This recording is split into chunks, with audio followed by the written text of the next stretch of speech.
And welcome back, everybody, to another episode of Bum in the Bloom, episode 309, coming at you live on Tuesday night to continue our positional previews for the 2026 fantasy baseball season. Heading to the hot corner, third base, to get you through a drudge of a position. We'll get you through that, news, and more. But before we get there, some housekeeping and the usuals. You can find me on Twitter at BDentric, the podcast at Bubba Bloom Pod, on Patreon at patreon.com/Bubba Bloom, and my co-host, as always, on Twitter at RyanBHQ. Ryan Bloomfield, how we doing, my friend? Doing all right. Welcome back, man. You're looking nice and sun-kissed. So I'm jealous. Hope you had a good time.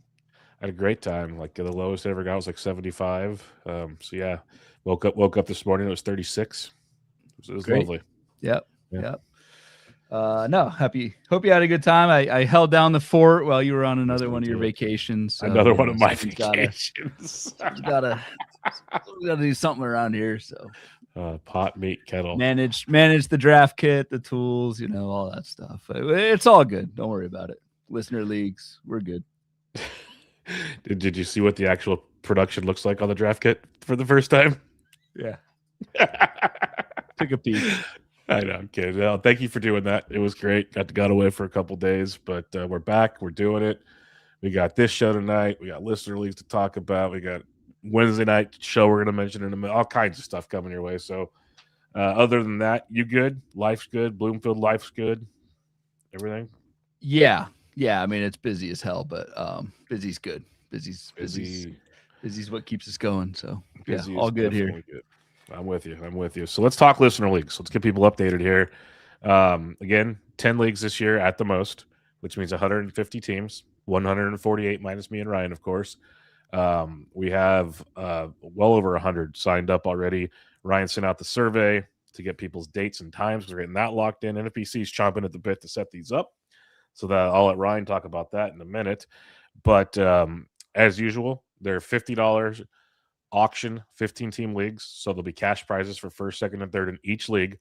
But we do have overall prizes once again this season, courtesy of Baseball HQ, who are kind enough to support the show and partner up with us once again. The overall winner, not just the league winner, the overall winner gets a free First Pitch Arizona registration, which is pretty cool, and Ryan can elaborate on all this in a second. If you're a league winner, besides your monetary prizes that you get a 2027 Baseball HQ full year subscription. So that is pretty cool. You get those extra prizes on top of the monetary winnings as well. Absolutely. So the sign up went out this week for paid Patreon subscribers. So again, those folks get first shot, guaranteed spots. So fill those up as quickly as you can, or respond as quickly as you can with your preferred time slots, and we'll get rocking and rolling on that. And then anyone who's reached out to us who's a free member, we will get to you very shortly here. So things are looking good for the listener leagues. Yes, thank you to Baseball HQ for sponsoring this deal. We have a promo code from Baseball HQ. It's a hell of a promo code. Great promo code. I go on vacation and I come back and they're throwing gifts my way. Flowers, literally. I felt like I went to a luau again. It was absolutely amazing. What is the? I will let you unveil the promo code. And the best part, so similar to my emails that keep getting lost, I missed the 2 messages that went through on Sunday, but on Monday I saw the promo code and caught up with things. If you'd like to check out Baseball HQ's draft prep subscription, you can get $10 off by using promo code BUBBA26. BUBBA26. BUBBA26. Thank you, Ray Murphy and Brent Hershey, for a wonderful, wonderful promo code Bubba BUBBA26 for $10 off your draft prep subscription. Yeah, that draft prep sub is full site access through April. So it's all the content, all the baseball HQ tools, the projections, all the minor league stuff. Baseball HQ just today dropped their HQ 100, which is their top 100 fantasy prospect list. A couple of roundtables, discussions among the writers, Chris Blessing and folks.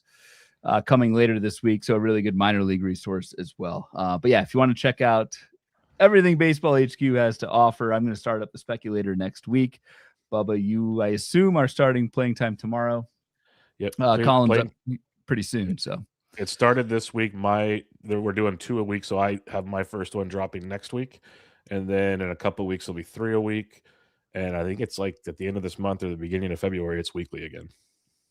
There you go. So great site. I'm biased, obviously, but I use the projections for my own rankings that are awesome and updated by a whole team of playing time analysts, which is huge. So yeah, Bubba 26 is the promo code.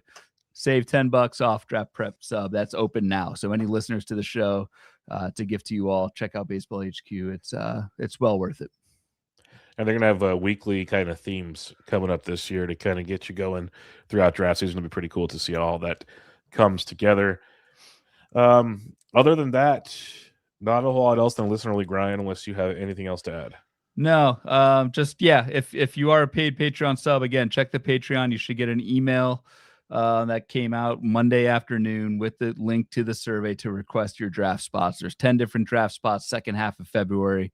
Get those to us as soon as you can so I can start slotting folks in leagues, and very much appreciate you all participating in the listener leagues. The momentum is, people are stoked. It's going to be fun. Our goal is to have every single league streamed, every single auction live streamed. I think we're going to be able to do that. We have a small army of live streamers ready and waiting to roll with their auctions. And just because we're saying the survey's out, there still are spots available. So if you are still interested in joining the Listener League, let us know. We'll get you up and on the list and get the survey sent to your direction as well. A little side thing for Patreon members, going to throw this one out there. We threw it in the Discord a couple weeks ago. It filled in 30 minutes. A 15-team DC auction, just a custom private one just for us. Has nothing to do with anything, overalls or anything like that. But we're going to do a Patreon bonus stream Wednesday evening. So if you're a Patreon member, you'll be able to watch Ryan and I live stream the DC auction, the first 23 picks, obviously, to fill your roster before we slow draft it the rest of the way. But that'll be starting at 6 p.m. Eastern, or no, 9 p.m. Eastern, 6 p.m. Pacific on Wednesday night. Ryan and I will be throwing that out to the Patreon as a little extra bonus to the support you guys give us. We'll give you guys back something else. It'll help you learn the NFBC auction software drafting in theory. It'll give you a lot of laughs because, well, I don't know what I'm doing half the time. So it'll be a lot of the only thing I'm good at is giving Ryan a hard time.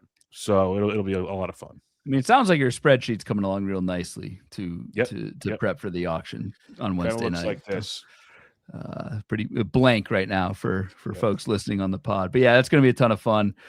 Me and you and 13 others from the Discord doing an auction, the format's awesome. We kind of wish NFBC did more of them, but it's an auction for your starters, and then, like you said, you draft and hold the reserves. We're just going to do the auction Wednesday night, but we will stream that for Patreon folks, so the link will be out sometime during the day on Wednesday. Keep an eye out for that, and yeah, tons of laughs, I'm sure, on Wednesday night. Yes, indeed. Bring your beverage of choice. Yes. All right. Let's get to some news and notes before we attack the third base position here. And again, we'll be plugging a lot of things once you guys fill up the league. So it'll be a lot quicker and less of that up front. Just giving you a heads up there. Chicago Cubs surprised all of us. All of us. I was drinking a high noon by a body of water when this took place. Shocked me. Alex Bregman signs with Chicago Cubs. This is because the Boston Red Sox dropped the ball on this one. Like, the more news that comes out with this, if I'm a Red Sox fan, not happy. Just going to throw that one out there. If you guys needed more fuel to the fire. But Bregman goes to the Cubs. He'll play third base. Obviously, the question now is, like, where's Matt Shaw going to go? Is this really mean Nico Hoerner's going to get traded? There's levels to this, Ryan. But what were your thoughts when you saw Bregman sign with the Chicago Cubs? And, like, literally, the Bears were losing 21-3 and came back and won, like, right after the signing. It was crazy. Yeah, great night for Chicago sports fans on Saturday night. My first thought went to Matt Shaw, because honestly, the Bregman, like, I don't know, for me, I don't know if it does for you. Like, for me, it doesn't change anything with Bregman. We knew he's going to sign somewhere. We knew he probably wasn't going to sign for some awful team. So not much for Bregman specifically changes for me as someone who's drafted Matt Shaw a couple times. That's my immediate concern, right? Like, as of now, as of recording, I don't think Matt Shaw has a starting spot on the Cubs, and that's a concern if you drafted Matt Shaw as a late third baseman or a corner infielder. Not to say the Cubs aren't going to make more moves here. I guess Nico Hoerner's been rumored to be dangled to your Giants, among some other options there in San Francisco. So my gut is that the Cubs are not done yet, and that they will make room for Matt Shaw. Maybe they will move Matt Shaw. I don't know, but it's interesting. The ADP on Matt Shaw has not really changed that much. I pull it up in the tracker. Matt Shaw ADP over the last 7 days has been like 180 and has only gone over 200 in 4 of the last 20 drafts. So the market is kind of assuming Matt Shaw is going to stay either with the Cubs or somewhere, but however he ends up is going to have a starting role. I tend to agree with that. It's just right now it looks a little dicey.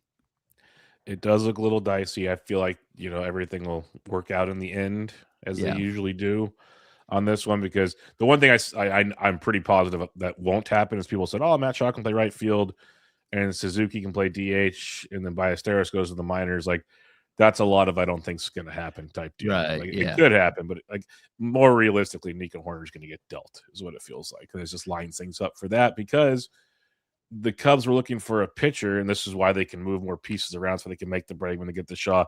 We'll highlight this real quick. We talked about it before the last show, Ryan, and then it happened right after the show, like we kind of predicted would happen. Edward Cabrera officially was traded to the Cubs. We hit on Cabrera going to the Cubs part, but it opened the door for Owen Casey, went to Miami. We kind of speculated that'd be the big piece. There were some other pieces, but first off, we'll stick there because we'll talk about the Marlins rotation in a second after the other trade that was made today. But what was your thoughts on Owen Casey going to the Marlins, or do you have anything else to say about Cabrera in Chicago?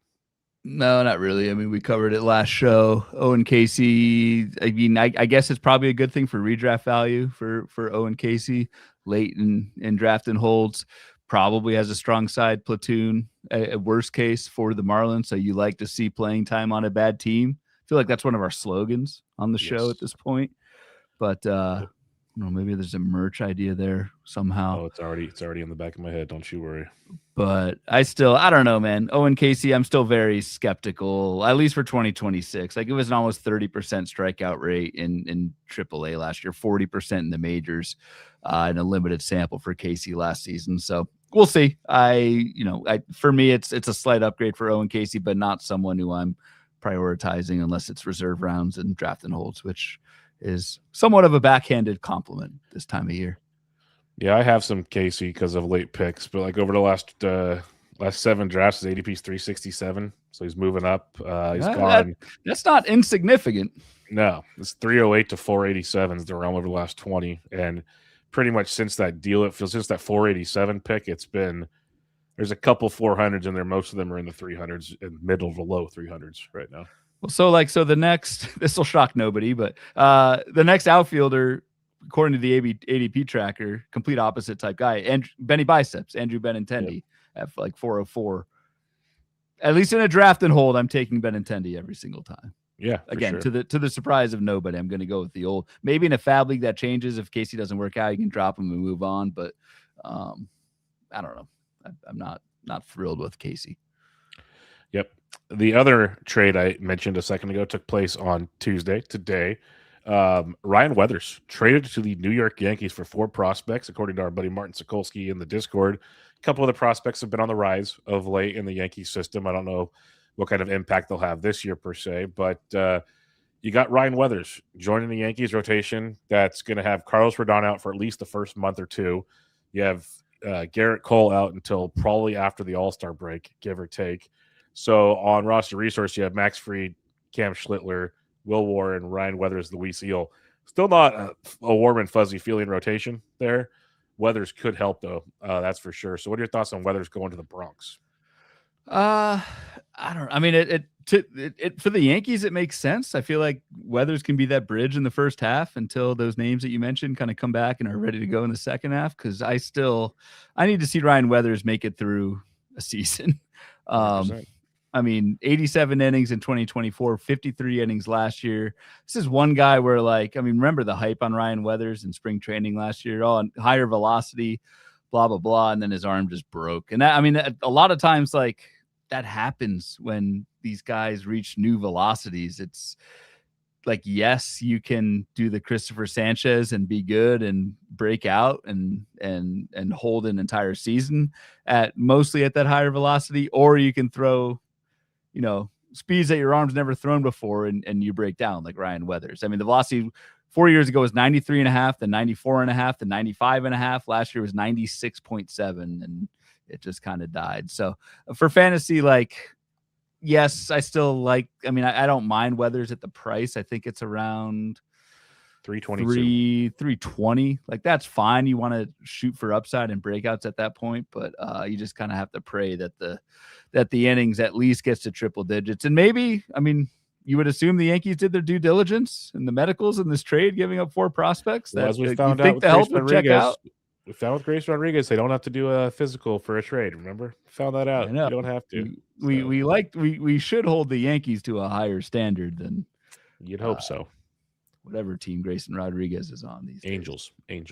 Yeah, then the Angels. Yeah, yes. Of course, the bar is low. The bar is low there in Tinseltown. It's with Disney down the road. You know, you were there. Yeah, just past the stadium. There was no one there, but I don't know. Maybe you could. I mean, that could be an argument for Weathers, is that the Yankees feel good enough about Weathers' arm that he can make it through at least most of 2026. And if Ryan Weathers does that, it's a pretty nice stab at the 320 price. With Weathers gone, with Cabrera gone in Miami, we have a rotation with Sandy, Yuri Perez. Then you're hoping Max Meyer comes back healthy, Braxton Garrett comes back healthy. You have Jansen Junk potentially, who's super late in drafts. I was taking him late, just hoping to get like 10 to 15 starts. But more importantly, we have a couple prospects who Robbie Snelling's been mentioned everywhere. He was on the prospect show. Martin Sokolsky was on with me. Yep. So Robbie Snelling's a big one. And then Thomas White is a guy that Martin mentioned as well on that show. Like 2 guys that I checked off immediately when he mentioned them on my Bench with Bubba DC prospect show. And both of them are very live now. I've even seen Eric Cross mention that Snelling really should start the season in this rotation. And Thomas White should be up no later than midseason, if like he could be up much earlier. So these are 2 guys that definitely going to have some helium behind them, and potentially justifiably so. Yeah, especially for Robbie Snelling, though he is starting to rise in ADP. I think Snelling's going to be in the rotation and has a decent chance to be pretty good out of the rotation. But yeah, with this latest move, it's Thomas White for me is the mover. I don't think he's up immediately. 45 innings at AA last year, just 9 innings at AAA. So probably needs a little more seasoning in Thomas White's upcoming age 21 season. But can't argue with a 27% K- walk in AA last year with a ton of swinging strikes.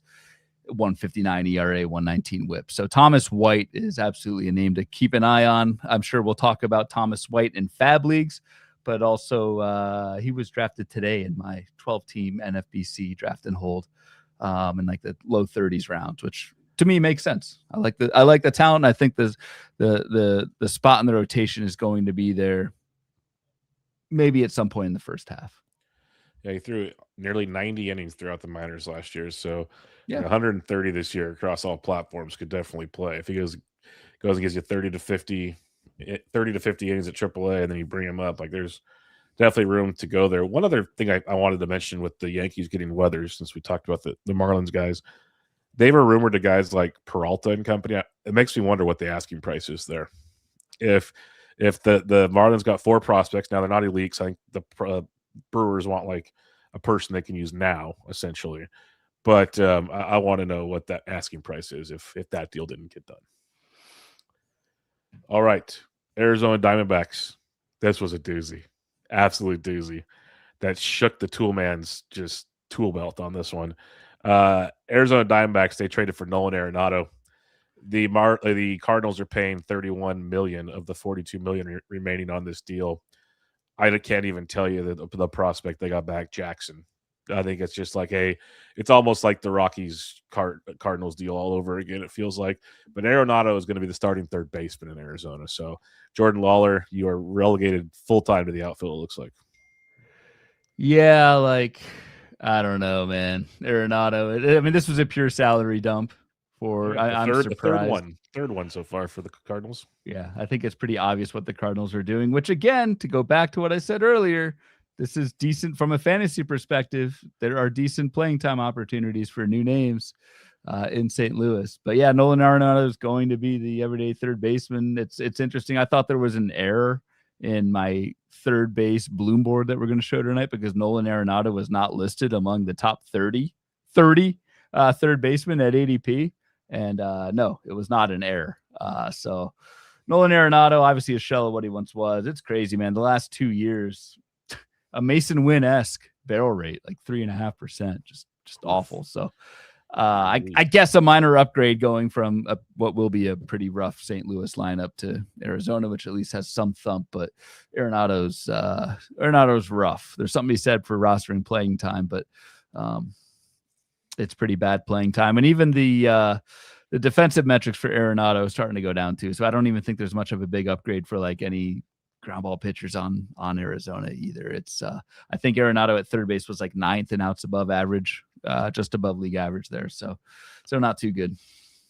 Yeah, I could see a world where Arenado spends more time at DH than third base as the season goes along.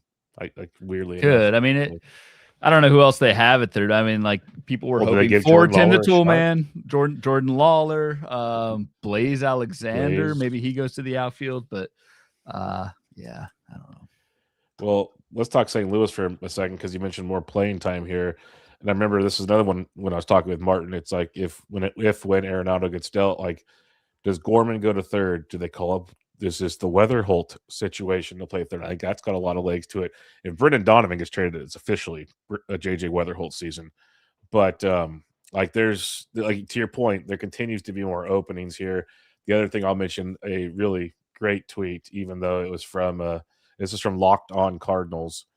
After trades involving Sonny Gray, Wilson Contreras, and Nolan Arenado, the Cardinals are paying a combined $59 million for them not to play for them this season. Sounds good. That's like more payroll than the Twins and other teams in baseball. It's pretty strong stuff.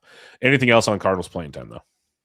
No, I mean, I think JJ Weatherholt is. There's been rumblings, and I know Martin has kind of hinted at this with on his draft and hold show with you for redraft earlier this year. It sounds like JJ Weatherholt is.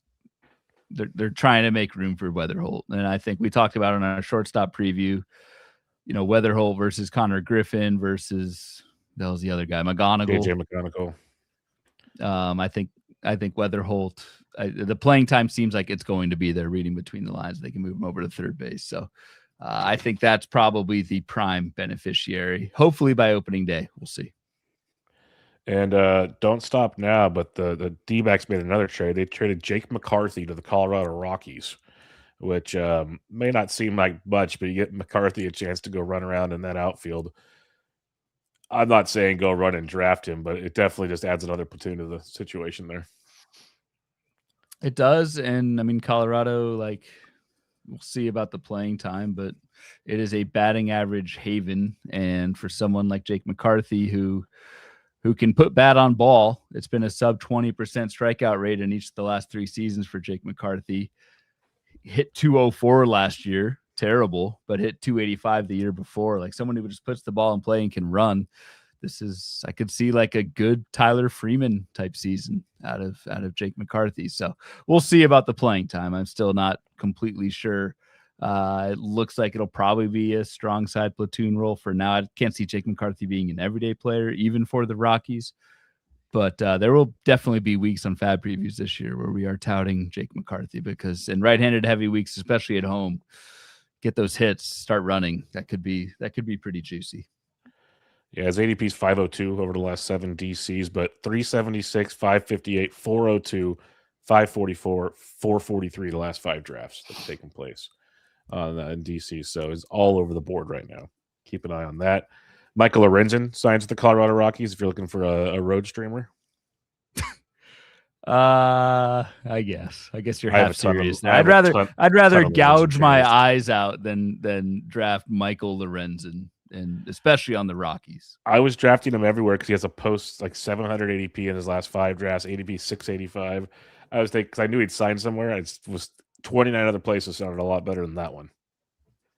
I mean, road streamer. What on the road to what? Los Angeles, San Francisco. I guess the Giants. Okay. I don't know. Padres doesn't scare him. No scare. All right, Max Kepler, one of your favorites, suspended 80 games for PEDs.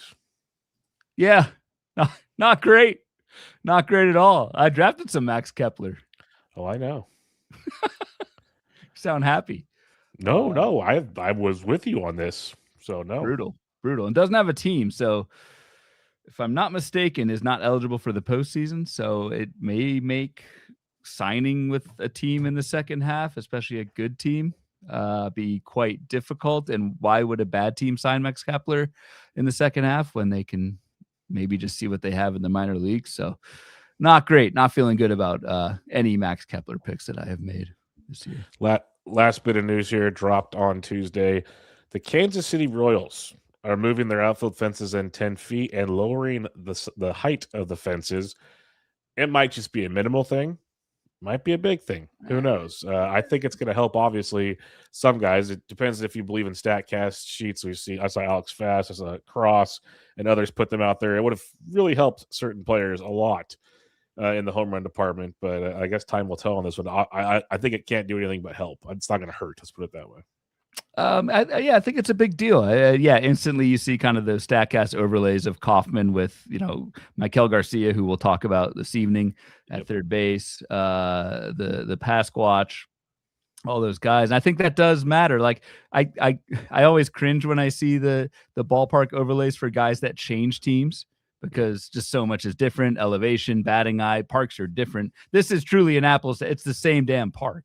Moving in 10 feet with lower fences. I think this will make a somewhat big difference for a lot of Kansas City hitters. Now, I think the biggest thing, though, it's not a complete positive.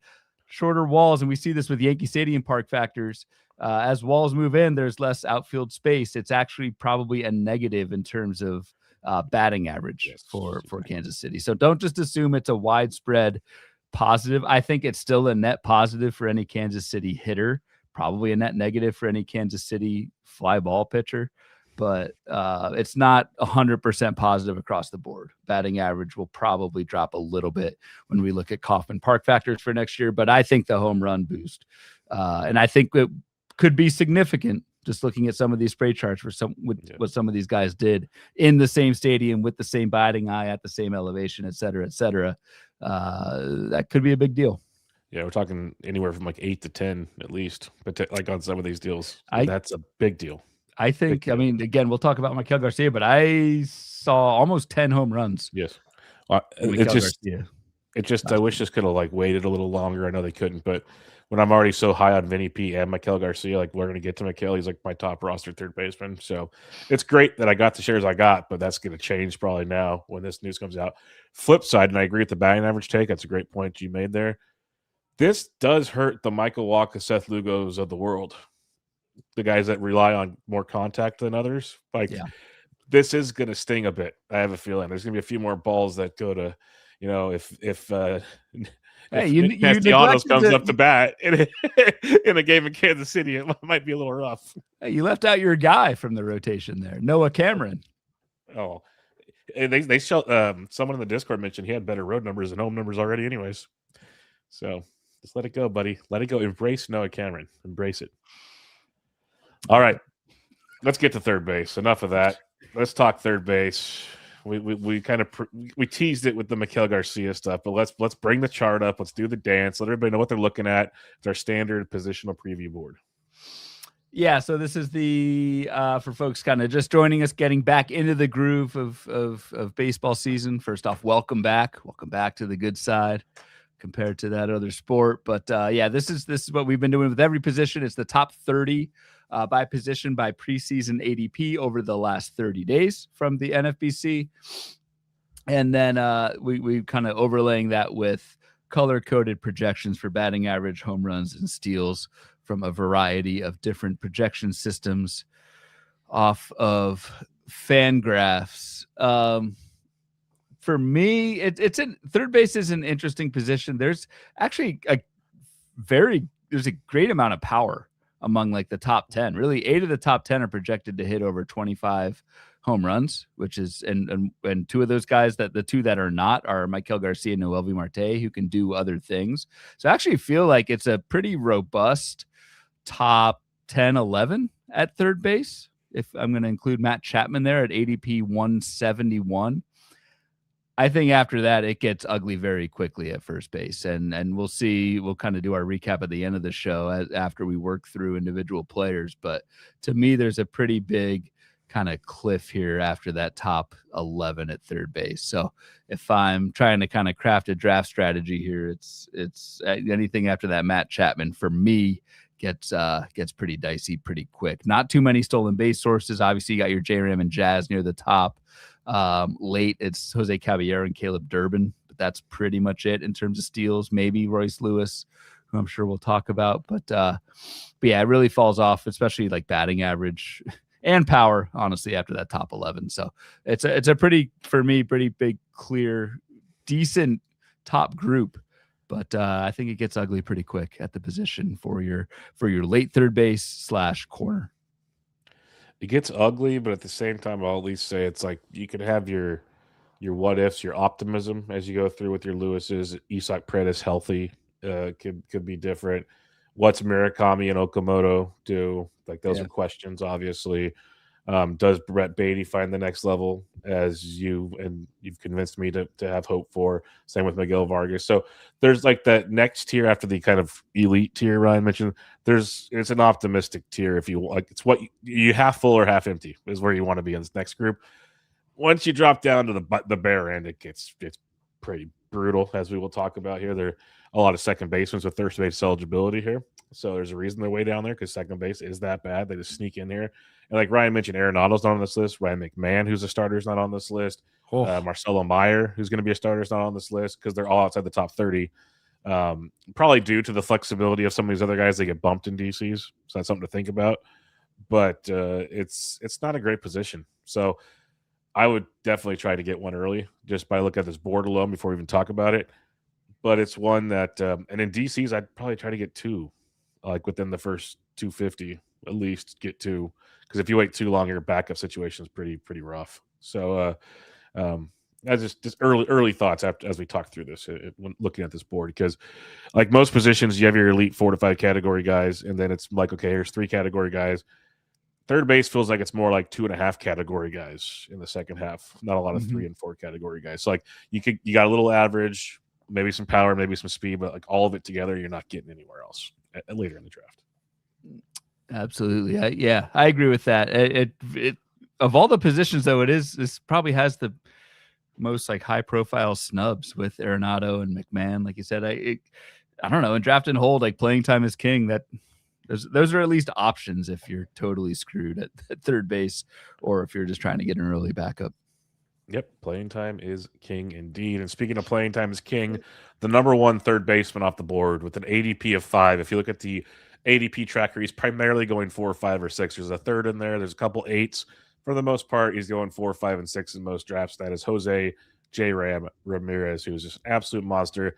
And I did the playing time precursor because it's been 156 or more games in 4 straight years, 152 in 5 straight years. He's coming off 30, 44, 39, 41, while hitting 283 and 279. The dude is just amazing. He's going to be 33.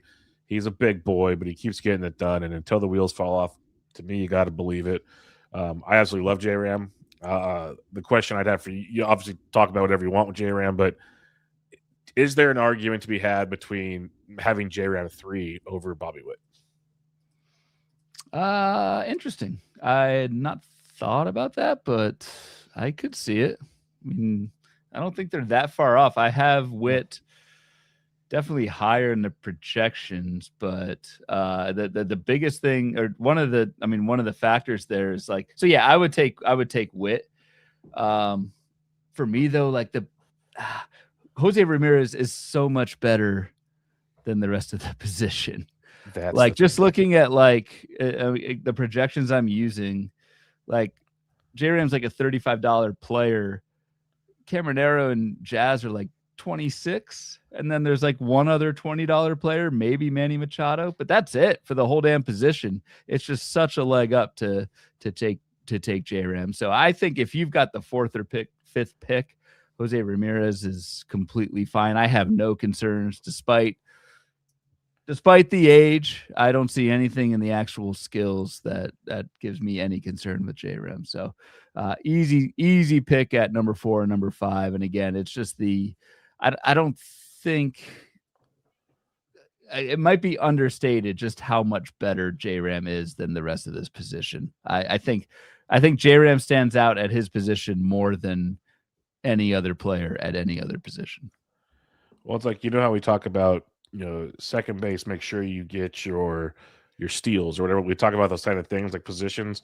And like last episode, we talked shortstop and how there's like maybe double tapping early or whatever.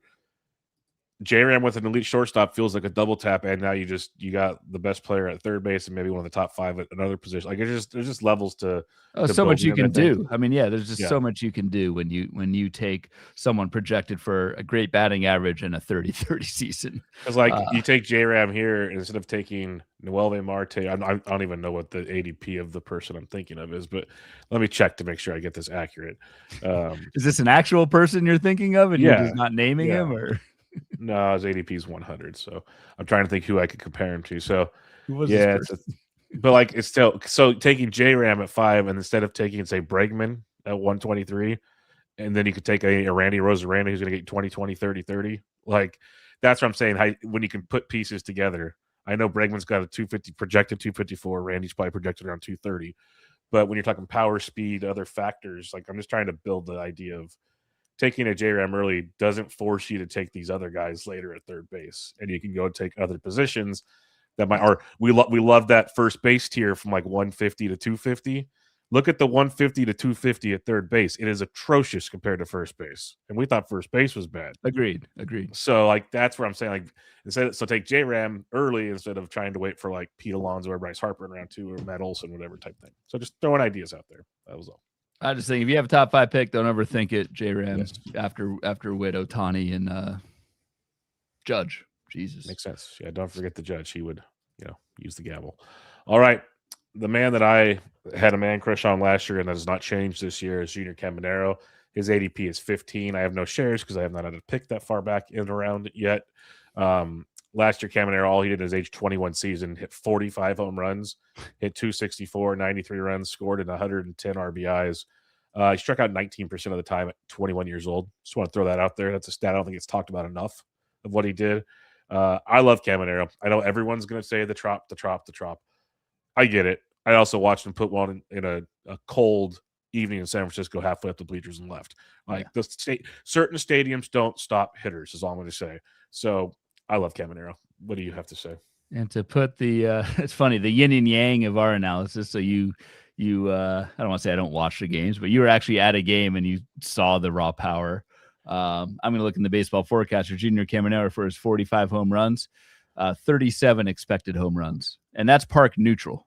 It's just yeah, exactly. Like that's not a slight on Junior Caminero. That is this dude has legitimate 40 home run power no matter which park he plays in. Now, will he get 45 again? Honestly, I mean, probably not, but are we going to say this now 23-year-old can't do anything? Like, it's kind of historic. Like, this is kind of like, I almost think Caminero is not getting enough credit for what he did at such a young age. Hit 45 damn home runs. Remember the crap I took when I took him so early in that meatball draft? I was on every podcast. The worst pick in round 1, Junior Caminero. What's his ADP? Round 1 now. This has been pent up frustration for months, folks. This is Bubba just letting it all out. And 5 months after the meatball draft. So you feel good? Get that out there. Oh, there's always more where that came from. Always. I do think so. For what Caminero may not be able to repeat in home runs, I think this dude can hit 280, 290. The projection for Caminero is like 273. He only hit 264 last year. That was with a really bad BABIP. And Caminero he's not a fly ball heavy guy. Like this is a profile who doesn't strike out much, who makes a ton of hard contact. This is not a profile that should have a bad batting average. This is a profile that could be, like I said, 280, 290 with upper 30s home runs. Yeah, you're probably not going to get the steals, though. Who knows? 7 steals in an age 22 season for Caminero could be double digit. I'm on board with Caminero at the ADP. It's may sound a little weird that I'm in on the youths on this one, but this could just be like a talent that is is pretty. I hate the word generational, but because we throw it out every year, but pretty special. The defense rests, Your Honor. Well said. I have nothing else to say. It, I didn't have to defend him. You had it taken care of, so I'm happy. it was still my least favorite first round pick in the meatball draft, though. That's fair. I'm kidding. I'm kidding. No, yeah, you're not. But I love Caminero, and I hope more people start to realize how good this kid is because, god damn, he's special. Jazz Chisholm's the third baseman. We talked about him at the second base show. I have not a whole lot more to add unless you want to add on to a 30-30 profile. No, yeah, we dove into Chaz on the second base show, like you said. I mean, I'll just paint this in the context of third base, where this is a nice spot to be able to get a pretty unique profile. If you want to start him at second or third, usually I'm probably starting Jazz at second, but that was my question. Yeah. It kind of depends. It depends which late second baseman I can get in drafts, because that may move around a little bit, but usually I'm probably starting Jazz at second. Yeah, that was gonna be my question, because I guess taking Jazz early gives you the flexibility in draft to decide where you want to go, which is nice. I will say, and I took Jazz. I have Jazz in the current draft and hold that I'm in. It's very nice to be able to look at both pools at second base and third base and kind of pick from both of those spots. So that is a benefit of Jazz. It's just, again, we dove into them already, but just stay healthy, man. That's all you need to do. At least 550 plate appearances. That's all we want. That's all we want. I'm not asking for much here. No. Let's move to the third baseman off the board with an ADP of 40, one of Ryan's favorite olds every season. Every season. It seems like a higher ADP than usual, though. Manny Machado, who, if you just want a model of consistency, go pick up his player page. It's usually 150 or more games. It's usually close to 30 home runs, hits for like 275 to 300. He does it every single season. He actually stole bases the last 2 years. It is strikeouts, walks. It is almost the same profile every single season. So it's yours, man. What else do you have to say about the guy that you love so much? So I make little notes next to these players as part of my prep for this. For Machado, it's 2 words: ultimate old. That's it. This is the profile I want on pretty much all of my teams. Someone who's done it numerous times. The skills are still there. And yes, Machado's getting up there. It is an age, I believe 34. Yeah, age 34 season for Manny Machado. But everything under the hood, as they say, supports what we've seen from Machado on the surface the last few years. He just plays a ton. I think has probably, outside of J-Ram, the highest playing time potential of anyone at third base, which matters a ton. It's actually interesting. Like the projections I'm using, Machado is the 32nd hitter by ADP. He's the 27th, so a little bit of not a value. But I just think, like, with modest 5 category production, like, it's worth paying for what you're going to get with Machado and what you can bank with Manny Machado. Well, and you're using projections to do the rankings, and he's projected to hit 263. Like I said earlier, he's hit 275 or better in like 5+ straight seasons. Like, yeah, and we know how those kind of like rankings work. They favor batting average usually pretty heavily. So if you change that to a 275, 280 bat, which he's been 275 to 298, probably moves up closer to that 27th hitter off the board. If I change it to 275, I'm doing it right now in my sheet, and the runs in RBI accordingly, he becomes a 25th hitter and then 27th by ADP. So he becomes technically a value, I guess. See, I pay attention when you do things, Ryan. I have an idea how this works now. I don't know how to build it. Don't know how to change the numbers, but I have an idea how it works. So with that said, that's 4 third basemen. The first 4 in the first 3 rounds in a 15-team league. ADP 40. We drop down 40 picks now to the next one. So there's jumps at this position that you're going to find. And an ADP of 81, people are buying on the Austin Riley bounce back. Played 102 games last year. If you're playing 110 the year before, 16 homers at 260 last year. Just can't stay healthy the last 2 seasons. And they're fluky injuries. I'll go with that for the most part. But what's your thoughts on Austin Riley? I have 0 shares. I understand going for the bounce back upside pick, because if he's anything like he used to be, this is a bargain, as all bargains come. I just haven't been there for mainly because the guy after him is who I like a lot more. I mean, this is from a skills perspective, this is the same Austin Riley, the peak Austin Riley that we saw in 2022 and 2023, when he not only hit 38 home runs, but played every single day, ton of counting stats and really good batting averages. So if you're taking the glass half full approach with Austin Riley, if you're able to get that player at an ADP of 81, that is an excellent move. You nailed it. It's all about the health. I wouldn't quite say it's all been fluky injuries with Austin Riley. I mean, it was an abdominal strain in July, and then his season ended with core surgery. Like if it was like he got hit, if he got hit in the hand in August and that ended the season. Was the year before the hand injury then? The year before was the hand. That's what it was. Okay. I believe.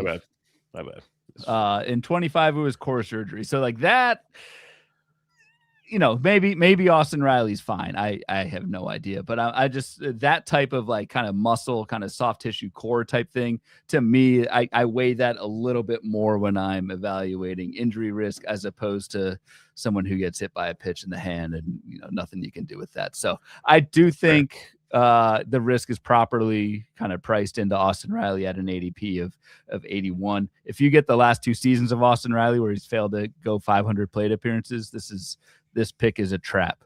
If you get a full season out of Austin Riley, and again, I think it's all just playing time. Skills-wise, this is the same dude. Barrel rates, strikeout rates, batted ball profile is all pretty much the same as Riley's peak. This is just all a gamble on playing time. I typically don't like to make gambles on playing time in the top 100, just the way that I draft. So I have not taken Austin Riley. Plus, this next dude, he's pretty sick at pretty much the same ADP. That same dude, 2 picks later, Maikel Garcia. I could wax poetically here about him because I did it with Kevin Hastings on the Royals preview. Last year, he played 160 games, so back-to-back 157 or more, had 16 homers, 23 steals, 23 or more steals in 3 straight seasons, hit 286. We sit for good average 3 out of 4 seasons. Like, we're seeing a profile. He struck out 12.6% of the time. Most important thing I saw, Ryan, and then I'll give the floor to you, the quality of contact, much better. They upped the barrel rate up to 5.6%, hard hit 45, not jumping off the page, improvements. But that correlated with a 6% drop in ground ball rate, a 7% fly ball increase. And if we're talking about fences being moved in, Ryan, and he's hitting the ball in the air that much more, that goes back to the early statement you made about this is a 2020 guy, 2030 guy that could score a ton of runs if he hits the top of that order. Yeah, I do think I do think for Maikel Garcia, the fences. This is the type of guy with, like, even though the power upticked a bit last year, still below average raw power, but this is the type of profile where moving in fences can help. And you just go to StatCast, or even just Google Maikel Garcia spray chart 2025. You'll see the hits at Kauffman last year. There were at least 5, potentially 10 home runs that, if you move those fences in 10 feet, would be gone. And 10 home runs for Maikel Garcia, you're looking at potentially 20, 30. I don't think Maikel Garcia hits 287 again like he did last year. Projections at 271. I think that's fair. I just think this is by projections, this is the best buy for me in the entire top 10 at third base, maybe even at the entire position. That gets a little fuzzy later on as values kind of go crazy, but at least in the top 10, this is my favorite buy. And not even just projections, just for all the reasons you just said. Playing time's kind of no longer an issue either. Maikel Garcia was, playing time was a little bit of an issue in previous seasons. Batted 100% of the time against righties last year, 96% of the time against lefties. I just think everything's there for Maikel Garcia. Missed opportunity last year, man. We did not name him our mascot, and now he's no longer multi-position eligible. Maybe we have to change our stance. Maybe it's the most rostered players by the 2 of us should be our mascot. That makes more sense, actually, along the way. But he's on half my roster. I just looked up. He's on half my teams right now. So. Jeez, is he really? Yep, I love him. I wasn't kidding. I was big on Maikel Garcia right now. For a top 100 pick, that's impressive. Because looking down the board here, it gets really murky at the position. So it's like jump on and enjoy is the way. What about it? Many flaws coming up. Yes. The 7th third baseman off the board, the new Chicago Cub, Alex Bregman, has an ADP of 123. Breggs was swinging it well last year for the Red Sox before injuries kind of finished off that season, played in 114 total games. We kind of know who he is. It feels like in the power, gonna hit for an okay average. It's just he's a boring is beautiful guy technically. It's like if you're stuck with Bregman, it's not the worst thing you can do. Yeah. But it's more of a 4 category subset. Yep, agreed. I think Bregman's properly valued at the price. You kind of know what you're getting. Although I will, if you're dreaming on Alex Bregman, and Cubs fans probably are, you could. I mean, you can peek at that first half from Bregman last year before that quad strain kind of derailed everything in the second half. I mean, Bregman hit 299 with 11 homers in the first half last year, like with a major jump in barrel rate, more fly balls. Like this was a pretty intentional change in approach for Alex Bregman, and it absolutely worked for him. So I can make the case that the floor is quite solid and the baseline is a good buy. And I think there's actually a ceiling here with Bregman where he could definitely be a top 100 player that you're getting at 123. My only concern, I guess, if there's any concern at all, massive pull hitter. And we know how left field and Wrigley treats guys. Yeah, Wrigley's been rough. Yeah, and the wind. That would be the only if I have to throw some cold water on it. Agreed. We like pull hitters, but yeah. Yes, we do. All right. This is a guy you're familiar with, Eugenio Suarez, ADP of 125. What happened to the days where he's in like past 200? Those are nice. Eugenio still looking for a job for starters, or a team, I guess, for starters.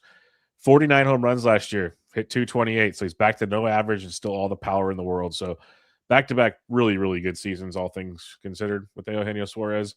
I have no shares right now. I don't either. And this is more of just a gut feel for me. I'm interested to get your thoughts on Suarez because the projections actually like Suarez at the price slightly. So there's that. I just think you're buying him for the power, but you're buying someone who hit 49 home runs last year when the previous 4 seasons it was 31, 31, 22, 30. So it's kind of that classic case of like, yeah, a lot of what Suarez did last year supported maybe 40 home runs, not 49. But there's a real chance Suarez, as an age 35 player, goes right back to being a 30 home run hitter, and the batting average at like 240-ish. It doesn't really appeal to me with no stolen bases either. So at the price at 125, I have not clicked Eugenio Suarez yet, and I don't feel like I'm missing out either. Yeah, there's a lot of, and to me, it's also like a lot of where does he land affects me a lot there, because there's really, really good spots. There's really like, okay, this is not going to work spots. That's another thing I'm curious about. Like, I think, did I hear the Yankees were discussing him recently? I think is a rumor I heard. So who knows? That's going to be a big factor as well when it comes to Eugenio Suarez. One thing with Suarez, just real quick, just looking at the projections on the board here for the YouTube crowd, pretty much the same projection as Murakami going 221. And I know projection, like who the hell knows what Murakami's going to do, but basically the same batting average, basically the same home run total. Like if you're low on power, I just wouldn't try and make up for it this early. I'd take a shot at Murakami later, or a Vientos or something later on. Yeah, Vientos is a popular target we will discuss a little later. All right, going 8 picks after Suarez, an ADP of 133 is Jordan Westburg of the Baltimore Orioles, a guy I know you've liked in recent seasons. He's just had the injury bug biting him back-to-back years, but in 85 games, 17 homers, hit 265 last year. He's put up good numbers both times through with the O's. It's his job at third base. Just got to stay healthy. So this is why I said, like, once we start getting down to this realm and maybe the next 10 picks, 15 picks, depending on how you want to look at it, there's a lot of what-ifs at this position. And the projections kind of give you the what if with Westburg. If he plays the full season, that's a really good projection if he plays the full season. So where are you at on Jordan Westburg? And it's actually interesting to compare that projection with Bregman. Like it's just slightly better at every single spot, going pretty much at the same price. The problem is, for me is just we need to see a full season from Jordan Westburg. Like at this point, I don't know if it's fluky, just repeated stuff. Last year it was ankle, finger, and hamstring. The year before was 447 plate appearances. I think the playing time is going to be there for Jordan Westburg. It's just we need to see this guy not only make it through a full season, but can he make it through a full season and not kind of wear down the second half that we see a lot of times from these guys that make it through. So, I mean, from an actual like skills perspective, it's pretty sweet, like a pretty passable batting average profile plus power. I like the lineup, so I like all that. The price is okay. It's just I'd rather Bregman. I'd rather the safety of Bregman where I need it. Yeah, Bregman is a safety. I think, yeah, definitely the upside play would be Westberg. So it's tricky. That's just what I'm saying. Like, what do you want to project on health or do you not? And I know you don't project on health. I usually don't. So I have no Westberg either. But this is also why I keep taking Miguel Garcia earlier in the draft. This next guy I'm very intrigued by. And you're either in or you're out on Noelvi Marte. Like, just from what I've seen all over Twitter and other podcasts and everything. Noelvi Marte has an ADP of 140. He's the 10th third baseman off the board. He's projected to play right field. He's been playing the outfield towards the end of last season. From the Reds stuff I've looked at and read, the Reds want him to be the starting right fielder. That's their plan, even though they keep bringing outfielders in. Stuff can change. Obviously, I'm not saying it's going to happen, but that's part of why I think his ADP is where it's at. Marte finished 263, 14, 10 not too long ago, was a highly touted prospect that just couldn't stay healthy and then had a PED suspension. So, I'm willing to buy back in on the talent at this ADP of 140. I think the projections could be low on this guy because that projection, he was 14-10 last year in about a little over half a season. He's projected to go 249, 19, and 16. So I like Marte if you want to take a chance on upside. I get it if you don't. Where are you at on Noelvi Marte? This is where I need. He's young for me, man. I don't associate myself with young hooligans. I don't know, man. This is where I need to readjust my approach to drafting because I agree with everything you just said. And I think at ADP 140, that's the time in the draft where you should be starting to take some shots. And I do think the ceiling for Noelvi Marte is pretty sweet.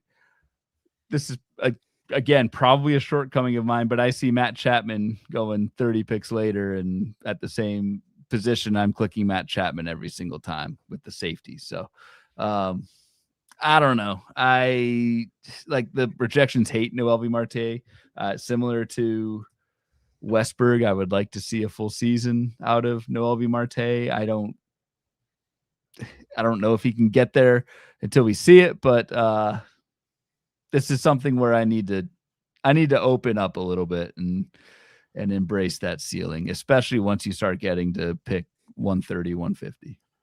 Like I know for me, and I don't think you would beer bet this. Maybe you would.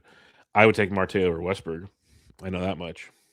Like I would take that chance. I think there's more bags in there for sure. Yeah, I'm not gonna beer bet. That's why I said I don't think you would, but I would take that one for sure. Yeah, I'm trying to think of a decent beer bet with Noelvi, but like there really is. It's like Royce Lewis. It's just both relying on playing time and health. I'm not wagering any alcohol. That's my point, though. That's Royce Lewis.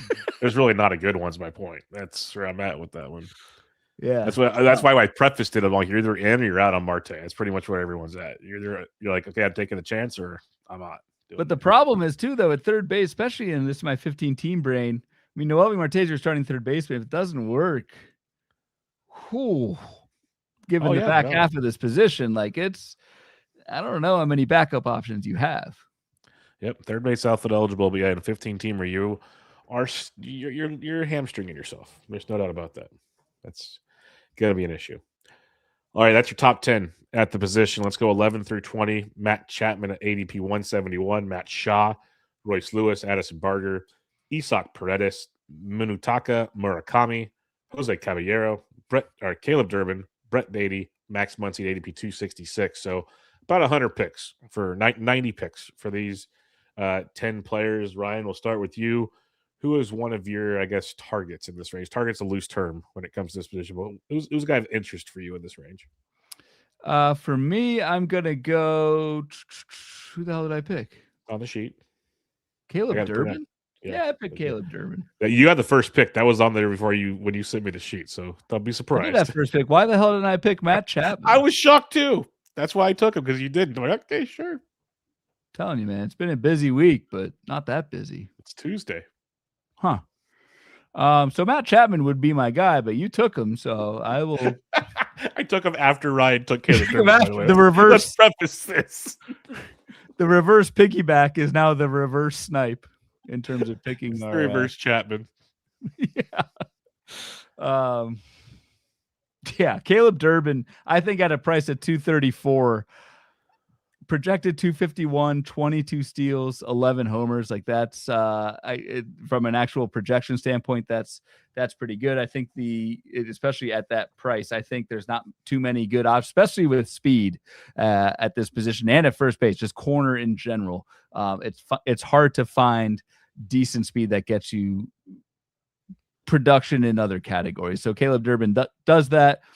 And who knows, man? Like maybe there's some upside on the 11 home runs and 506 plate appearances last year. I'm not banking on it, but even if there's not, like a low teens home run total with those stolen bases, and I think a pretty solid batting average outlook given the elite strikeout rate for Caleb Durbin at an age 26 season, where you never know if he could take that next step and in his prime with a ton of major league experience now. I just that whole package at ADP 234 is why I took Caleb Durbin over Matt Chapman. No, I like it. I like Caleb Durbin quite a bit. I think there is definitely the projection of a 251 average. I think he's a much better batting average asset than 251. We've seen stints where he's really good. Powers to be the question, but steals, like, this is basically a third base rabbit is the way I look at it. And that's not going to kill you like Caballero kills you everywhere else. Yeah, Caballero's a rabbit. Caleb Durbin's not. He's more like a. But he could hit 270 and steal 30 bags. Yeah, that's good. I mean, a rabbit is something that he just runs. He doesn't do anything else. Yeah. Okay, that's fair. But like, I'd rather take a guy with 30 steal upside like this than go after a Caballero, a Chandler Simpson, dude. stuff like that. I mean, it's just interesting. Caballero and Durbin are the exact same ADP. Like we've talked about Caballero. He's a big fade for both of us, but yeah, I like Durbin a lot. So yeah, I like your Durbin pick almost as much as Matt Chapman, who is going to ADP 171. And this is like, if Ryan can't have Manny Machado, this is the next best boring is beautiful, consistently great thing that Ryan loves right here in Matt Chapman. Now, he only played 128 games last year, still at 21 home runs, which is pretty dang good, but it's usually a mid to high 20s power bat. Average is always in flux, but it's usually 230, 240, somewhere in that range. Like, you just know what you're getting with Chapman. Last year, like, the question was, he stole 15 bags in 2024. What's he going to do? He stole 9 bags in those 128 games. He was going to get you double-digit steals again, which is a big cherry on top for what Matt Chapman does. He's even projected to get 10 stolen bases this year, which people would have thought was insane a couple of seasons ago. So if he hits his 239, 27 homer, 10 steal projection, which the power speed is actually almost what he does every season, like the last few years, that's who he is. Like, this is a pretty reliable option if you're a drafter of Ryan's ilk, of liking to just put in his, if he doesn't want to take a chance on players, like Chapman makes total sense. And I get it. I like Chapman too. So I think if you wait and you don't want to take the risks that are involved in a lot of these later picks, I think Chapman's a pretty safe, like, you know what you're going to get pick. And I think there's real risk with the guys going at, like, Matt Shaw, obviously, we just talked about at the top. Now, if Shaw gets a regular spot, I like him at the 180 price. But, like, we all know the risk with Royce Lewis, Addison Barger, Isaac Paredes. Like, Matt Chapman, I think, is leaps and bounds better than those guys. So I just feel like this is he's going ahead of him. But, like, I just think the cliff is very steep. Well, like you were mentioning projections earlier, he's not that far off of Eugenio Suarez, and he gets you more steals. He's going 50 picks later. There you go. Speaking my language. Now Suarez has a higher power ceiling. I'm never going to deny that. But if you're just looking at projections, if you're a projection drafter, which you shouldn't be a straight up projection drafter, that's an angle you can take. Yeah. All right. What's your next option here? I'm shocked you didn't pick Brett Beatty, but I guess it's probably you picked him at second base. I picked Brett Beatty at second base. Yeah. So, yeah, but no, we should give him a shout. At ADP 249, Brett Beatty is probably my pick. I just didn't want to pick the same guy 2 shows in a row. That's mascot potential, which, early watch list. We'll see. But no, Brett Beatty's not my pick. Max Muncy's my pick. ADP of 266. I mean, I think anyone who listens to the show has probably heard the contact lens story with Matt. Was it contact lens or glasses? Did he get glasses or he ditched glasses? Glasses. He got glasses. Got glasses. That's right. Shortly after I did. It made sense. Yeah, so Bubba and Max Muncy just hand in hand. Dodger A and lot of things in common. yeah, Maybe he'll know what a bay is compared to an ocean pretty soon. But yeah. Maybe he will. Still one of my favorite quotes of all time. I'll give him credit. That was good. Like as much as I hate the Dodgers, like Bumgarner deserved it. So Especially because I was just gonna say, like, you can't Bumgarner defend. He deserved it. No, It's hard to defend late career Bumgarner, man. You know me well, especially off air. I am a trash talker. So like I was, if you have a sense of humor and enjoyed it, I thought it was pretty good. It was good. And seminal moment for RotoWare with those shirts too. Those were elite. So that notwithstanding, Max Muncy, yeah, you can look at the before after splits with the glasses, and it's pretty. The vision is clear when you do that, so to speak. So strikeout rate went way down for Max Muncy. Power rebounded 14%, barrel rate, elite contact quality with now a passable contact. Like Max Muncy hit 243 last year. I think he can do that again. The projection that we're showing here is 221. I don't think projections are factoring in the fact that Max Muncy can see now. Yep. So like, I think 240 with mid 20s power and a great lineup.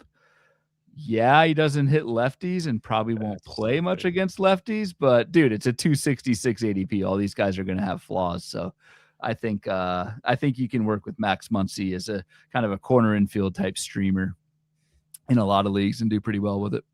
He's also old. That's part of the problem. He's 35. That's a trait. Yeah. That's not a problem. That's a trait, not a problem. I think it's also like just to play him 100 games, 73 games, 135. Like he hasn't put a big season together in a while. But this isn't me disagreeing with you. It's just why he's getting drafted down here. That's what it feels like. Yeah, agreed. All right, for me, it's Royce Lewis. And yes, I know it's like everyone can roll their eyes and fast forward if they want. And I understand every bit of risk with this whatsoever. We did see 106 games last year. We saw 13 homers, 12 steals, hit 237. Struck out less than 20%, which I'll take as a plus. You know, we're still trying to get some full playing time out of Royce Lewis. We saw improvements in the second half. He hit 249 in the second half compared to 216. He had 11 of those 13 home runs in the second half of the season. He stole all 12 bases. So he had 11 homers, 12 steals, hit 249 in 63 games in the second half. He only played 42 in the first half. He got healthier. I mentioned it on the Twins show with Brandon Warren. His sprint speed actually increased every month, which was a plus of usually would signify health, one might think. So I'm just kind of speculating. Again, at this point, we're talking ADP basically 200 right now with Royce Lewis. I'm just pure speculating. Like if you look at all the different projections, they haven't been anywhere from 237 to 252. Most of them it's around 20-ish home runs. Most of them have double-digit steals. Like if you really want to be technical, and I know people hate this, if we want to keep comparing guys with projections, his projection isn't that far off of Jordan Westburg, and they both have tons of injury questions. Like they do. So Royce Lewis was a guy everyone used to just drool over the chance to draft, and now he's an afterthought, and he's still only 27 years old. And so it's just kind of my brain, like the way I think with Noelvi Marte, these guys are still elite talents that have not been able to stay healthy. What if we play this what if game? This is fantasy baseball. Like at certain points of the draft, you got to find a guy that breaks through. And these are kind of guys I look at to break through. So that's all this is. Again, to your point, like if you take a Marte and things fail, you're pretty screwed. If you take a Lewis, same thing. Fair, agree. But also, what if Lewis plays 130 games? Like that's a pretty dang good season, probably. So I'm optimistic when we saw the way the season ended last year. I think the most important numbers in Royce Lewis's line last year was that second half, 293 plate appearances and 12 steals.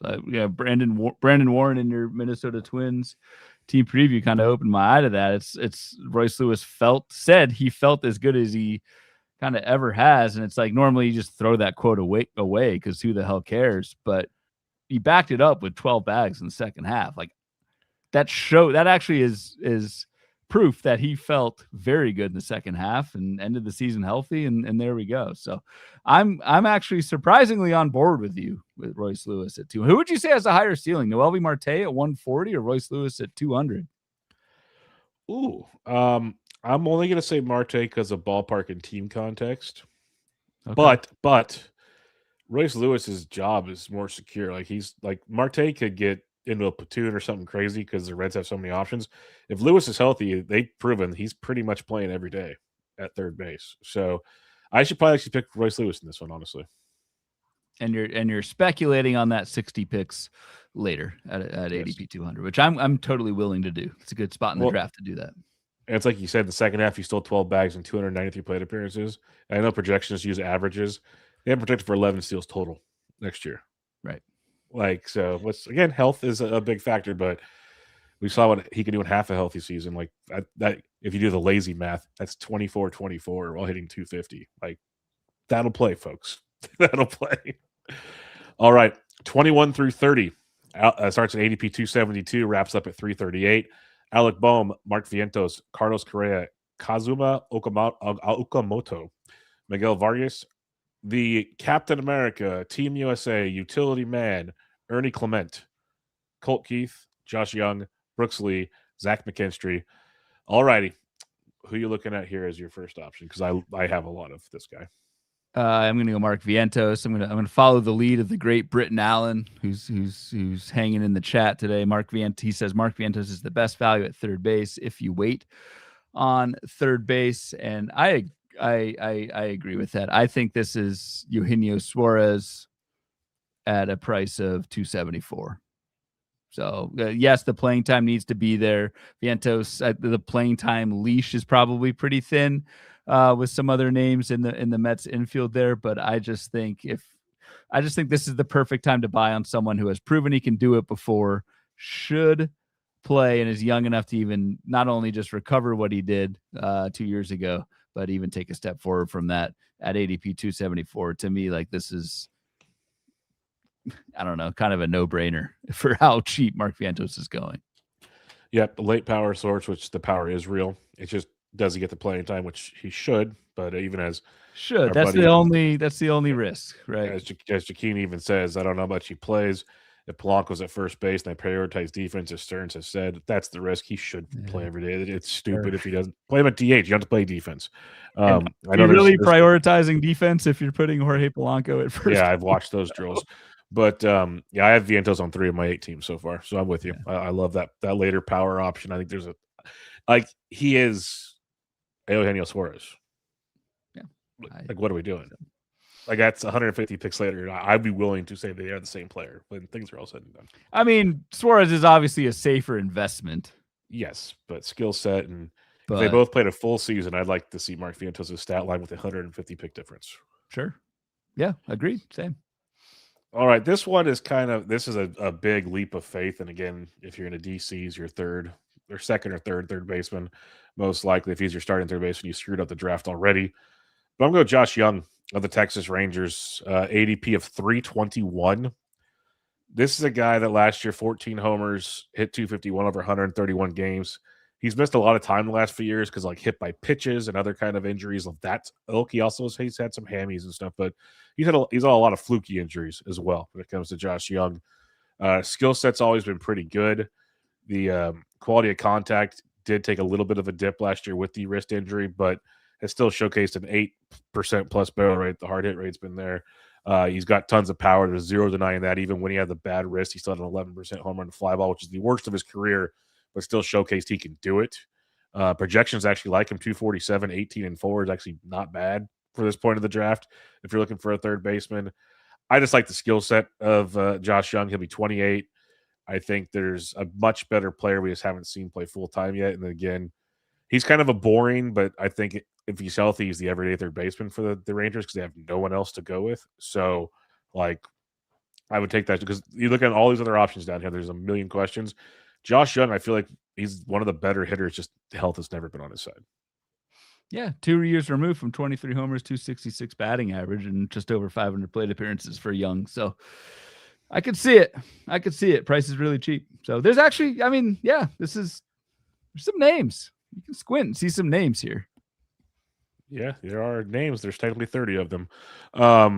Who's your next option? But there's more because my guy's not even on this damn board. So this is admittedly a draft and hold type move as opposed to a fab league, but I'm going to go Jared Triolo, eligible at third base, first base, and shortstop, which is super valuable in those draft and hold leagues. I think the playing time, again, motto of the show, playing time on bad teams. I think the playing time for Jared Triolo is going to be there, and saw like pretty decent improvements from Triolo in his age 27 season last year. Fewer Ks, modest uptick in power, but the running game really really kind of took off. So 13 steals and 376 plate appearances last year with Pittsburgh. So I just like kind of the overall package, the utility that Jared Triolo brings, again, especially in draft and holds or deeper fab leagues.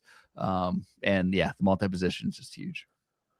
Yeah, no, I like him a lot. So no questions there. Definitely a DC play, but in 15-team leagues, he'll be a common waiver wire target, and maybe he even sticks if he gets consistent runs. So yeah, yep. Don't hate the Triolo love at all. For me, it's a boring pick, but Alec Boehm, ADP 272. Yeah. It's primarily just like in a 15 team, a 12. I have really no interest in Boehm in a draft. I picked him up in Fab last year because he was in Fab and I needed a third baseman, but in your redrafts, he's a 15 team only play for me. And a lot of it's just because we talk so much about batting average, Ryan. Like he is a darn good batting average asset. It's basically been 274 at worst over the last 4 years, usually over 280. If he plays his 140 plus games, it's 15 or more homers. He's driven in 97 runs in 2 of the last 3 seasons. Like his contact skills are elite. There's not much else to love, but if you're getting, 15 homers, good average, really good RBIs, and like maybe 70 runs, he's getting you 4 out of 5 categories. You can't name a lot of 4 out of 5 category guys back here. You just can't. So that's where I enjoy Alec Boehm. Now there's rumors like Philly wants to trade him and all that kind of fun stuff. Who knows where that goes? But as long as he's on the Phillies, as long as he's hitting probably 6th in that lineup or something, there's a lot of fantasy appeal to Alec Boehm at ADP 272. Agreed. I think the market's dinging Alec Boehm for only getting 500 plate appearances last year when I think he like fractured his rib. But pretty much consistently before that, a 600 plus plate appearance guy. And yeah, not the highest ceiling, but boring is beautiful, like you coined. Yep. All right, let's do listener questions before we get into our wrapping up as the position as usual, because we'll cover a lot of the other parts here in this one. A couple from the YouTube here. B. Harris says, Okamoto, is he worth drafting? That's Kazuma Okamoto, ADP 276, joined the Toronto Blue Jays via free agency. Rumor has it super utility player coming his direction. Where are you at on him, Ryan? Because I'm half in, half out on Okamoto at this point in time. Yeah, it's for me, it's tough. Just I typically don't draft players where I just don't know what I'm getting. And then on top of that, with Okamoto, with the big oak, we should properly the big oak. My bad. Yes, probably call him that. Big wood. It's just God, you said that happily. Lost my train of thought. So mission accomplished. I'd rather Alec Boehm or Mark Vientos at the same price than the big oak. So there we go. Yeah, no, I like Okamoto just because he does have like really, really good contact skills. Honestly, if you're a stat darling, he's looked better than Murakami. Murakami's just got that massive ceiling, especially in the power department. But he's shown power. He's shown a really good batting average overseas. Just how does that translate, and how's the playing time translate? Like, I'd probably rather take a chance on Okamoto over Murakami personally. If I'm drafting one of the two, I know that wasn't the question, but at least Murakami should be locked into at bats. Okamoto, we're not quite sure at this point in time. Woody in the chat here says, "Are you guys drafting any of the following: Sal Stewart, Jordan Lawler, or Marcelo Meyer, JJ Weatherholt?" I'm in love with Sal Stewart, and I haven't drafted the others yet, but I'd probably put Weatherholt near the top of that list. So, what about you? I'd probably rank them Stewart, Weatherholt, Mayer, Lawler.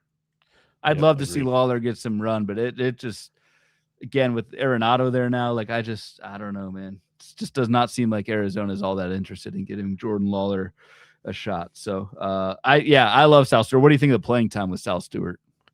That's there. I think so. I talked about it with James Anderson on the RotoWire pod when we looked at roster resource as Sal Stewart on the bench, and it goes back to my Noel V. Marte thing as well. There's a lot of mouths to feed as they keep bringing people in, which is crazy in Cincinnati. But if you just break down, if you want to put your best lineup out there, Sal Stewart's literally one of the best hitters you have, period, on that roster.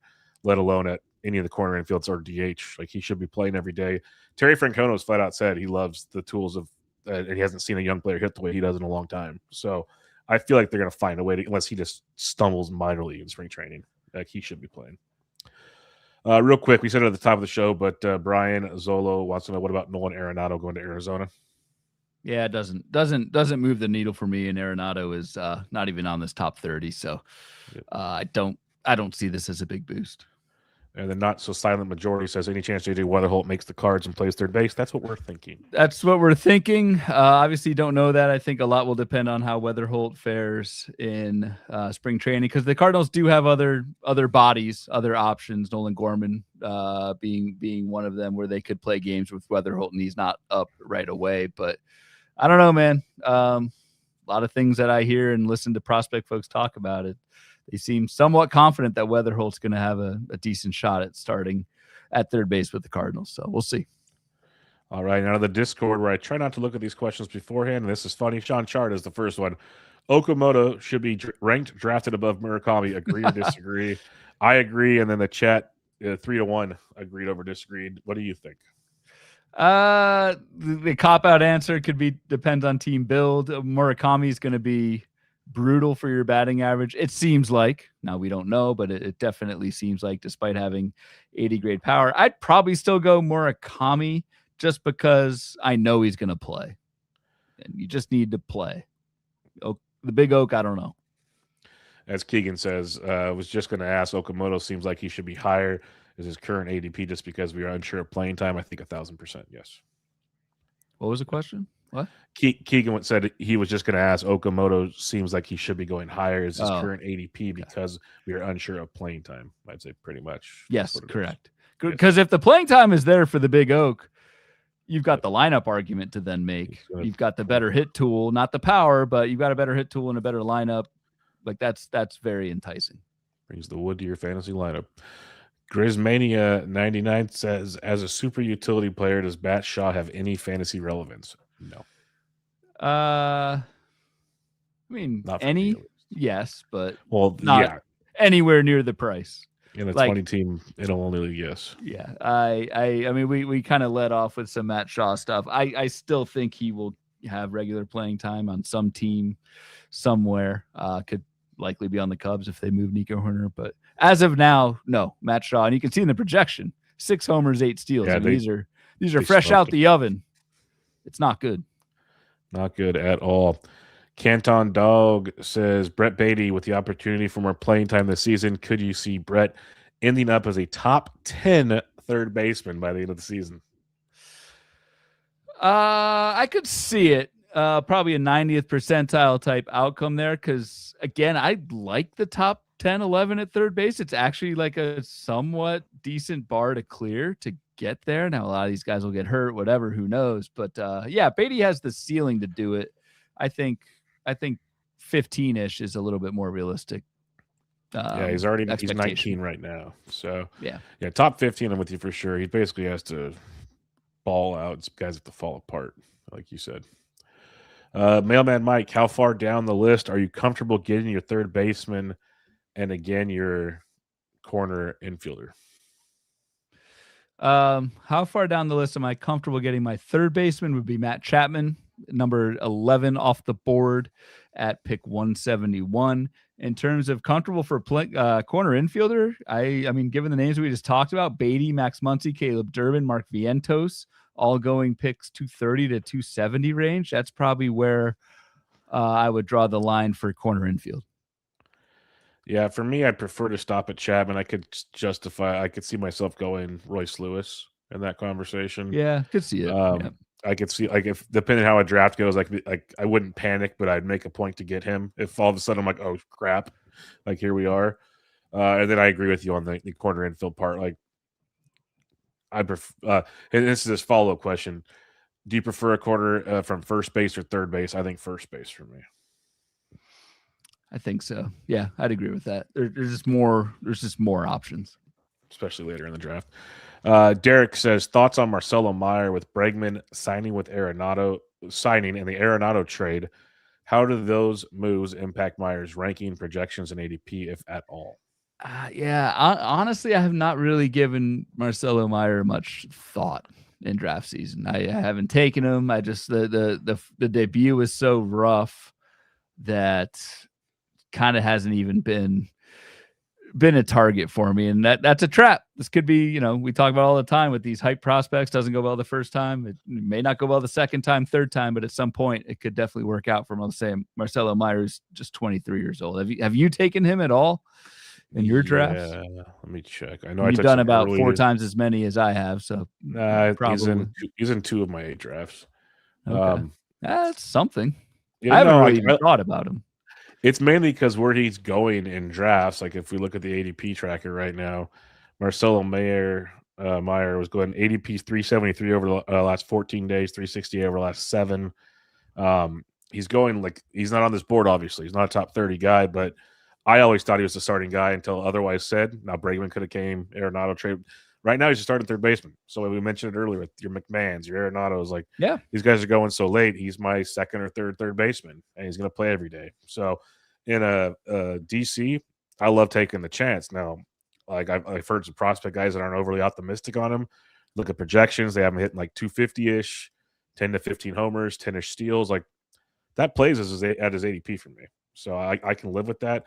I just don't think he's going to be a world beater like many were hoping in Fab last year. Could be wrong. No, you've opened my I learned just as much from doing this show as I do prepping for it. So someone who I've overlooked. I can see the case for Marcelo Meyer. We should have done this after tomorrow night's draft. Sean Chard says if Royce Lewis gets 450 at bats this year, could he be a top 100 overall player? Yes. My man might need a little more than 450. To put numbers to it, right now I've got Royce Lewis at 476 plate appearances. That makes him 148 hitter. If I take that to 600 plate appearances, he's a top 70 hitter. So he needs basically a full season. He needs a full season. The projections have Royce Lewis at a 243 batting average, which I think is low. I think I would take the over on that as well. So I could play with this a bunch, but I think you need more than 450 from Royce. I think you need 550, 600 to really make what it. What if he has 265? Let's just say 2020. You want me to type this all in right now? Oh, I thought you had it up. If you, I got it up. Up. How many plate appearances? I'm just looking at batting average. 265 average, 20 homers, 20 steals. Say 550. Dang. Pumping him up. He would be hitter 35. See, I think there's a chance. I really do believe in Royce Lewis if he can stay healthy. So we'll see, Sean. I gotta make sure I back out all these Royce Lewis changes before our damn auction on Wednesday night. $20. I'll nominate Royce Lewis for $11. Ryan goes 26. Jesus. Control Z. Right. Undo. It almost worked.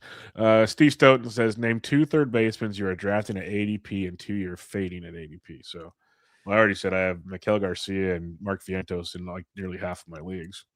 Yeah, I'll kind of summarize, but Miguel Garcia, Matt Chapman, Caleb Durbin, Brett Beatty, Mark Vientos. And I guess you said 2 I'm fading at their ADP. Eugenio Suarez. It's Matt Shaw, Addison Barger. Jose Caballero. Munetaka Murakami. I'm out. I'll fade Suarez and Noelvi Marte.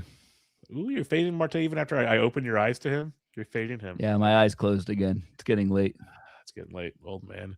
Martin Sikulski says, as a follow-up to Sean's question, when Royce Lewis plays 50 games, will we all finally give up? Also, how close are we to giving up on Lawler, not on this list? I will never give up on Royce Lewis because that just means his ADP is going to be even lower. Just think Byron Buxton. It's going to keep dropping until he explodes one year. So I'm just going to keep taking my shots. But Jordan Lawler, the Diamondbacks don't care about him, it feels like. It's what it seems like. And if the team doesn't believe in the player, why are we supposed to believe in the player? Yeah, that's like the skills might be great. This might be like a Miguel Vargas thing. Like he just needs a new place. Get him out of there. See what happens. Nails says, now that they have signed Bregman, What do you think the Cubs' plans will be with Matt Shaw? Try and squeeze him in as a super util? Do they move Horner in order to make room for Shaw in his current situation? Where would you rank him? Well, we think Shaw at best is utility for now, but where would you rank him? If he's utilities, I mean, nothing. If Matt Shaw is, I mean, I don't know where the hell did I put him in the draft kit. Well, I have to change mine because I haven't edited it since the Bregman move. I haven't moved him down. That's on my agenda this week is to update the rankings. I had Matt Shaw at 12 at third base. So yeah, no, I'm not a big Matt Shaw fan. Matt says, does Vientos get platooned 10 or does he get platooned? Let's start there. He's got 3 questions here. I don't think so. No, I would hedge that Vientos plays regularly. 10 homers and 10 plus steals for Durbin. I think we both think yes. 10 plus homers and 20 plus steals. Yeah. There you go. Top or bottom of the lineup for Durbin? I would lean bottom. Milwaukee lineup is pretty sweet up top. So it would have to take an injury. Yep, agreed. And then Elrod says, no hope for Nolan Arenado squeezing out one final hurrah year with his new ball club? No. All right. How do you want to summarize the position? Because that is all of our questions. Actually a few more targets in the near end game than I thought heading into the show. So I still believe there's a pretty decent top 11. Maybe if I throw out Noelvi Marte and throw in Royce Lewis. Would like to try and get my third baseman in before Matt Chapman or by Matt Chapman at 170. If I can't, I'm probably waiting until the 200 plus and grabbing one of Durbin, Beatty, Muncy, or Vientos and just hoping for the best there. Yep, I agree. It's still very top heavy. I still want to leave with one of the top ones, preferably Miguel Garcia. This is how I don't get any of him as the draft season goes on because I talk about it too much on these shows.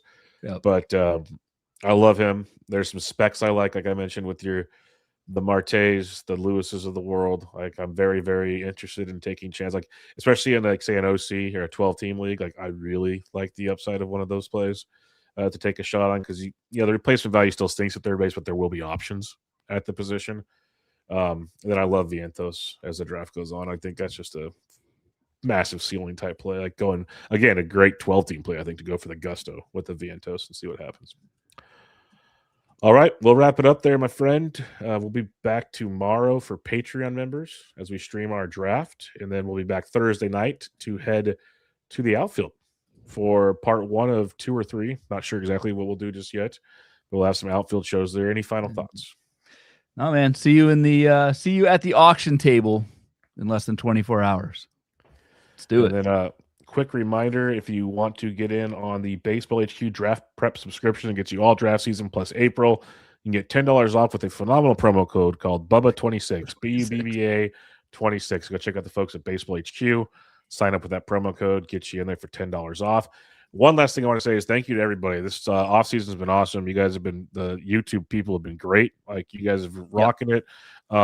Listeners, like you guys are showing up early and often, and it's been great to see. So thank you for all that. Thank you to the Patreon members. And you guys keep showing us love. We'll keep doing what we do and get it to you guys. Just want to shout that one out real quick. But all right, make sure you follow Ryan on Twitter at RyanBHQ, the podcast at Bubba Bloom Pod, on Patreon at patreon.com/Bubba Bloom. I'm at BD Intric. This is Bubba and the Bloom, episode 309. Catch you all next time.